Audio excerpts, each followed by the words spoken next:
ওই রুটি নিয়ে রুটি নিয়ে রুটি নিয়ে দেখা, এই যে রুটি ভাই রুটি বানাইয়ে, এই যে দেখো আমার মেয়েরই আসছে রুটি। দাঁড়া বেটা দে বেটা দে, এই যে রুটি, এই যে দেখো ঢেকে রাখছি কতগুলো রুটি। এখন এই রুটি সবজি দিয়ে খাবে না, এই দেখো ছোট একটা রুটি সবজি দিয়ে খাবে না, এখন কি দিয়ে খাবে জানেন? গুঁড়ো দুধ দিয়ে খাবে। তো গুঁড়ো দুধ দিয়ে বাচ্চাদের দিতে হবে। আর আমি তো ঝোল হয়ে গেছি ভাই রুটি বানাইতে, এখন সকাল প্রায় 10টা বাজে, 10টার সময় রুটি বানালাম, এই দেখো। তো বন্ধুরা আমরা এখন রুটি খাবো, এই দেখো সব রুটি কি সুন্দর দেখেছো, রুটিগুলো বানিয়েছি, কি যে শান্তি, এই দেখো না না। এখন আমরা গুঁড়ো দুধ দেবো, এই জায়গায় বসো। এই দেখো বন্ধুরা, এই যে দেখো এই গুঁড়ো দুধ দিয়ে এখন খাওয়া হবে। গুঁড়ো দুধ দিয়ে খেতে যে কি ভালোবাসে তার কারে বলবো।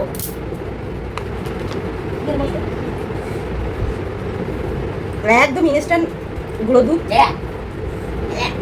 অসাধারণ। শানি তো খাবা না, অনেক মজা। তাই এই যে দুটো তিনটা, এই তিনটা হবে না, এই তিনটা দাও খাও। বাতাসি বাতাসি উড়ে যাবে কিন্তু গুঁড়ো দুধ। আর শানি তো নিয়ে আসো, শানি তো এই যে শানি তো সেই কাপড়টা দাও, শানি তো দেখ বুড়ি বের করে দেখাচ্ছে।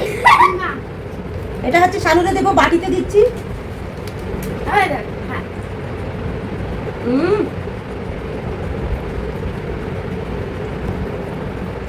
বাচ্চারা কিন্তু গুঁড়ো দুধ দিয়ে খুবই পছন্দ করে খেতে। দেখো শানুটা একটু বেশি করে দিছি,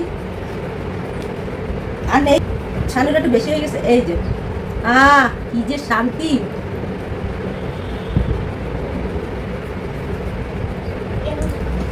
অনেক ভালো।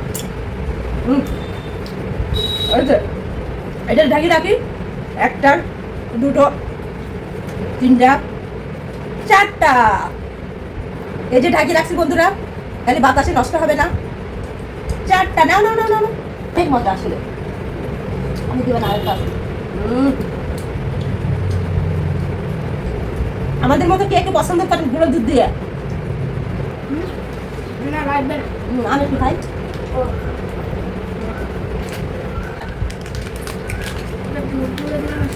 বাতাস উড়িয়ে যাচ্ছে যে, এই যে দেখো বন্ধুরা, ওয়াও।